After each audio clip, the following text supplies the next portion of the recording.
بسم اللہ الرحمن الرحیم رضیت باللہ ربا وبالاسلام دینا وبمحمد صلی اللہ علیہ وسلم رسولا ونبیا۔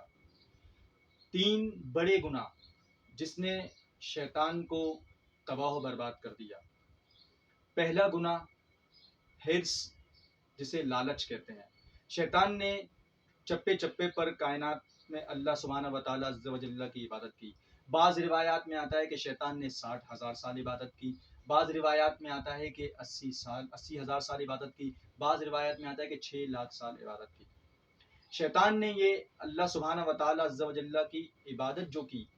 وہ اللہ کی رضا اور خوشنودی کے لیے نہیں کی، اخلاص سے نہیں کی، بلکہ اس کے دل میں لالچ تھا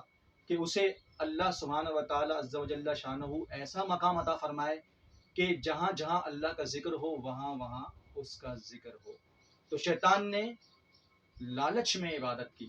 اس لیے کہاوت ہے کہ لالچ بری بلا ہے، اور اس بری بلا نے شیطان کی عبادات کو ضائع کر دیا اور شیطان برباد ہو گیا لالچ کی وجہ سے۔ اور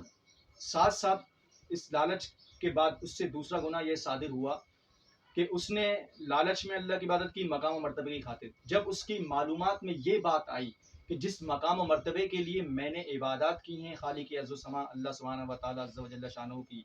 اللہ تعالیٰ مجھے یہ مقام و مرتبہ عطا نہیں فرمائے گا، بلکہ اللہ تعالیٰ یہ مقام و مرتبہ اس خاکی پتلے یعنی آدم علیہ السلام کی اولاد میں محمد رسول اللہ صلی اللہ علیہ وسلم کو یہ مقام و مرتبہ عطا فرمائے گا۔ تو شیطان کے دل میں حضرت محمد مصطفیٰ احمد مجتبیٰ صلی اللہ علیہ وسلم کا حسد پیدا ہو گیا،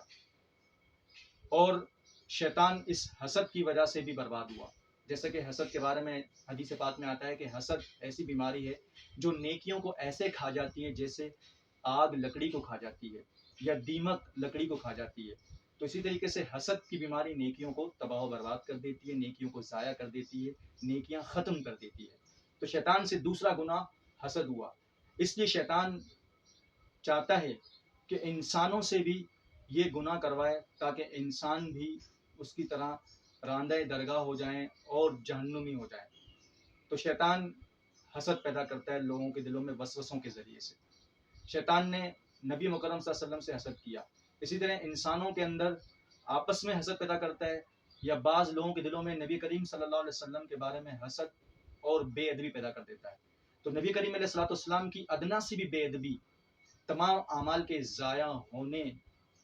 کا ذریعہ ہے، وجہ ہے، کیونکہ قرآن کریم فرقان حمید میں خالق ارشاد فرماتا ہے کہ اور میرے نبی کی آواز سے اپنی آواز کو بلند نہ کرو،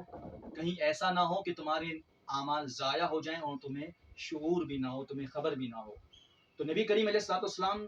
کی آواز سے جب آواز بلند کرنے سے اعمال ضائع ہو جائیں گے، تو پھر نبی کریم علیہ الصلوۃ والسلام سے اگر کوئی حسد کرے یا آپ علیہ الصلوۃ والسلام کی شان میں کوئی بے ادبی کرے تو اس کے اعمال بالکل ضائع ہو جائیں گے۔ تو خالق عز و سما ہمیں نبی کریم علیہ الصلوۃ والسلام کی ادنا سی بھی بے ادبی سے محفوظ فرمائے، اور اللہ تعالی ہمیں کسی بھی انسان کی بے ادبی سے محفوظ فرمائے،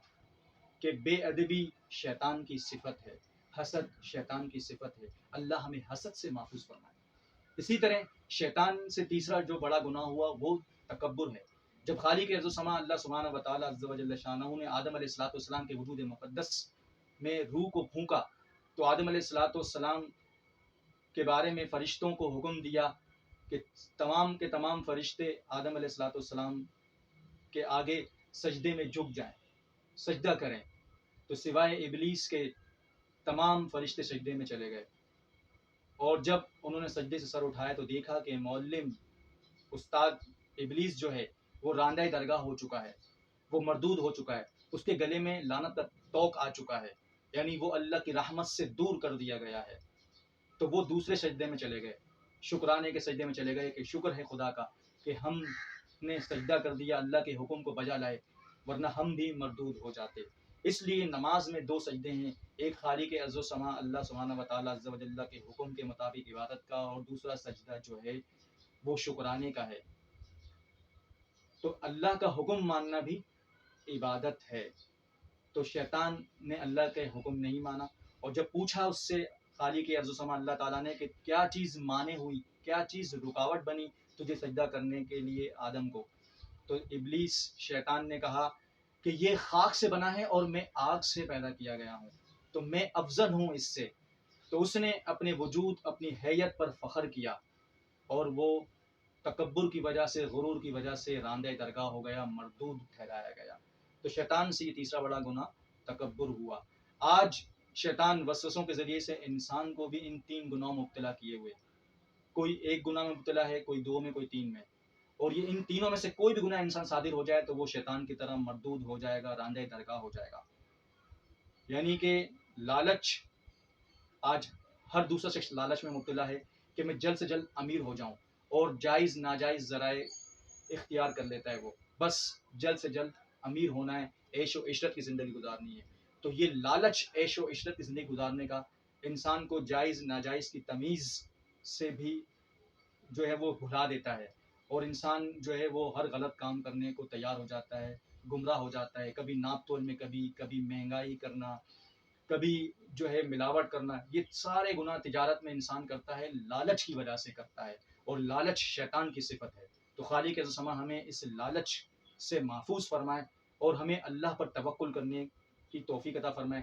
اللہ ہمیں توکل اللہ کی توفیق عطا فرمائے اپنی ذات پہ بھروسہ کرنے کی توفیق عطا فرمائے کہ خالق عزوجل فرماتا ہے کہ سب سے بہتر رزق دینے والا میں ہوں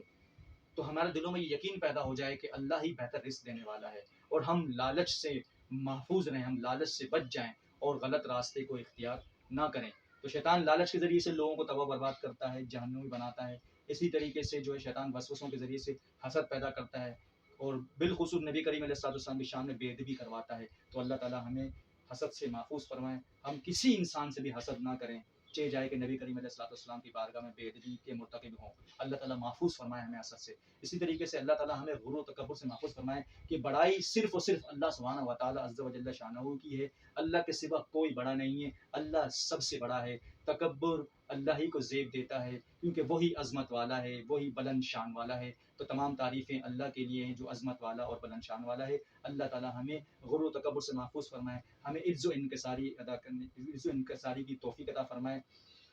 آمین وما علینا الا البلاغ المبین